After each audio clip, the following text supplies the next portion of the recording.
Donc, en guise de propos liminaire, permettez-moi avant tout de rendre hommage, et je pense que nous serons tous d'accord là-dessus, de rendre hommage aux bénévoles des conseils de quartier du 11e arrondissement.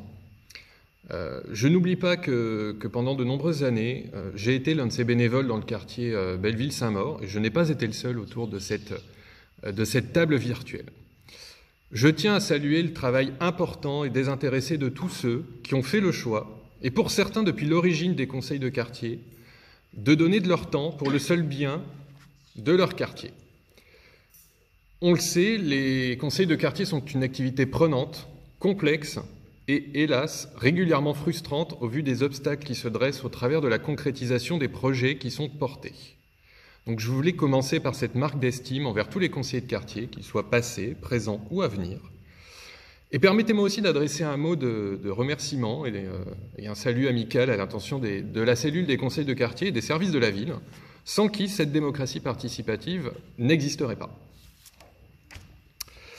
Donc pour revenir au fond de cette délibération, il était attendu, voilà le nouveau règlement des conseils de quartier du 11e arrondissement. Je n'étais pas le seul à en attendre beaucoup, et je dois bien vous avouer que je n'ai pas été le seul à en être déçu. Dans l'optique constructive qui est celle du groupe Changer Paris, nous souhaitons attirer l'attention de la majorité sur plusieurs points faibles de ce règlement que nous avons pu relever. À commencer par l'usage de l'écriture inclusive. Donc je voudrais pour commencer vous citer deux textes. Le premier, j'imagine que vous le connaissez bien, c'est la Constitution de la République française, article 2, qui dit que la langue de la République est le français. Le deuxième, c'est la circulaire de novembre 2017 relative aux règles de féminisation et de rédaction des textes publiés au Journal officiel de la République française, qui cite in extenso « Je vous invite, en particulier pour les textes destinés à être publiés au Journal officiel de la République française, à ne pas faire usage de l'écriture dite inclusive, qui désigne les pratiques rédactionnelles et typographiques visant à substituer à l'emploi du masculin, lorsqu'il est utilisé dans le sens générique, une graphie faisant ressortir l'existence d'une forme féminine. » Outre le respect des formalismes propres aux actes de nature juridique, les administrations relevant de l'État doivent se conformer aux règles grammaticales et syntaxiques, notamment pour des raisons d'intelligibilité et de clarté de la norme.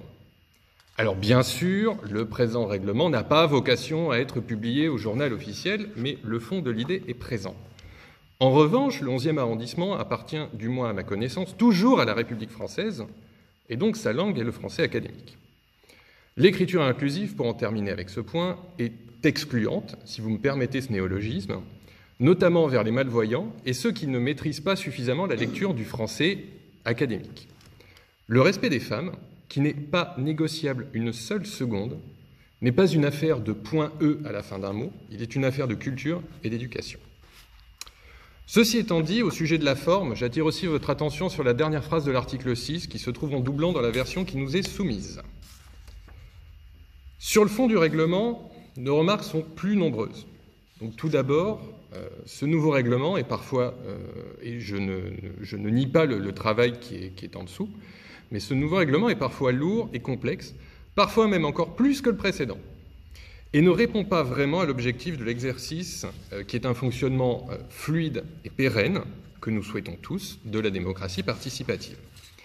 Ainsi, dans l'ordre des articles, article 2, donc relatif aux ateliers et à l'équipe d'animation. Donc nous touchons là un point qui est sensible, car nous le savons bien autour de cette table, ce sont les animateurs du conseil de quartier qui le font vivre, et parfois à bout de bras. Si je reprends la lettre du texte qui nous est présenté, il y a autant d'animateurs que de volontaires à l'animation. Ça, c'est plutôt une bonne chose. Mais quel lien entre les ateliers participatifs et le groupe d'animation, qui doivent aller dans la même direction? Comment d'ailleurs seront désignés les référents des ateliers participatifs? Et pourquoi avoir instauré cette limite de 3 participations annuelles à l'équipe d'animation alors que chacun peut s'y investir? Pourquoi ne pas laisser ceux qui le désirent s'y investir le temps qu'ils veulent, tout simplement, sans limite de temps? Parce que si je suis bien votre raisonnement, un conseiller de quartier qui est impliqué dans l'animation depuis le commencement, c'est-à-dire depuis 20 ans, se verra purement et simplement exclu après 22 ans de bons et loyaux services dans 3 ans. Qu'aurait-il bien pu vous faire pour mériter un tel traitement? Ensuite, l'article 4 sur les compétences. Vous vous éloignez un peu du texte du Code général des collectivités territoriales, que je vous rappelle ici. Donc les conseils de quartier peuvent être consultés par le maire et peuvent lui faire des propositions sur toute question concernant le quartier ou la ville. Le maire peut les associer à l'élaboration, la mise en œuvre et l'évaluation des actions intéressant le quartier, en particulier celles menées au titre de la politique de la ville. Si parfois vous allez plus loin, et c'est bien, vous oubliez un peu l'association et l'évaluation des politiques publiques, du moins dans le texte. Certes, la différence syntaxique entre pouvoir tel qu'il est mentionné dans le CGCT et devoir tel qu'une certaine conception de la politique pourrait nous y inviter est grande. Mais doit-on pour autant voir dans cette omission de certains aspects un marqueur politique? La question reste ouverte. Article 8 sur les réunions plénières. Donc le délai d'au moins 4 semaines, qui est une nouveauté, notre collègue Jean-Pierre Corsia nous l'a rappelé, pour la transmission de l'ordre du jour nous semble un peu long. En pratique, les ordres du jour sont souvent arrêtés sur le fil, souvent même le jour même de la date butoir, qui était à l'époque de 3 semaines. Donc ce délai de 3 semaines nous semblerait plus répondre à l'objectif. Par ailleurs, l'inscription d'un nouveau point à l'ouverture de la séance, même exceptionnelle, nous semble assez inconvenant et a été par le passé refusé par plusieurs groupes d'animation.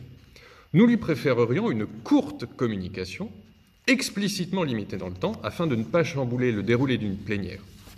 Car le nœud du problème est bien là, le temps. Combien avons-nous connu de réunions plénières amputées de la fin, faute de temps? Nous souhaitons au contraire que soit mise en avant l'action des animateurs et des ateliers, ainsi que l'interpellation légitime des élus que nous sommes par les habitants de nos quartiers. Renversons le temps de parole pour passer d'une assemblée magistrale de présentation des projets municipaux en une véritable instance participative qui construit, qui débat, qui critique quand cela est nécessaire.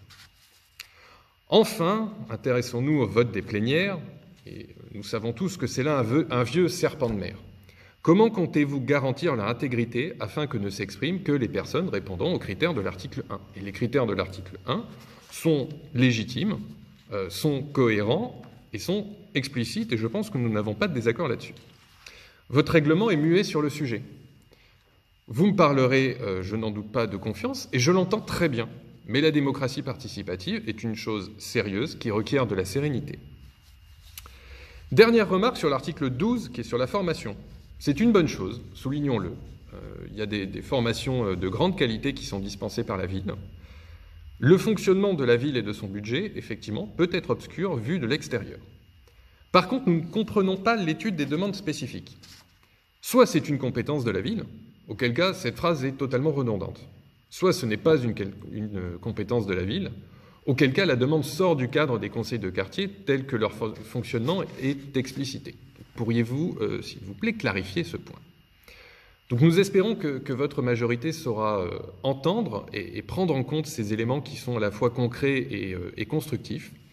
Et dans l'attente d'une nouvelle version, puisque ce règlement est, je cite, susceptible d'être modifié à tout moment par le conseil d'arrondissement, c'est page 1, le groupe Changer Paris s'abstiendra lors du vote à venir. Je vous remercie. Merci, Monsieur Martin.